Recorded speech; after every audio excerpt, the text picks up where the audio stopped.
To celebrate Thanksgiving, the staff gave us their favorite Thanksgiving recipes. The pumpkin bar recipe that I gave you came from my mother-in-law. It's a tried and true. I can't mess it up. Unless I leave it in the oven too long, it's perfect every time. So the pumpkin bars at Thanksgiving are sort of a backup to the pies that we have. So it's more of a snacky in between, or we're watching football. I love to take the pumpkin bars to the tailgates that we have for Husker games because it makes a big sheet pan, feeds a lot of people, and everybody loves them.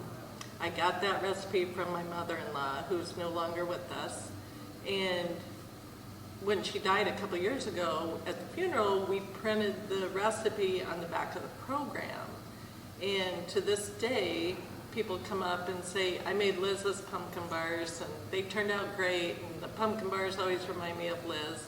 And it's just one of the reasons I love that recipe so much, because there's a history there. I bring the spinach salad always on Thanksgiving. I got the recipe from my mom. It's kind of handed down from in our family. I do watch the Macy's Thanksgiving Day Parade in the morning. I actually got to go once when I was younger. My brother went to school out east, so we went in and went to the parade. So when I was younger, our traditions at Thanksgiving, we played football outside. If the weather was good, it was always cousins versus cousins. As I've gotten older and have kids, we play a lot of games around the table, whether it's cards, dice game. We just try to have fun. Hi, I'm Michelle Ernst, and I made overnight mashed potatoes.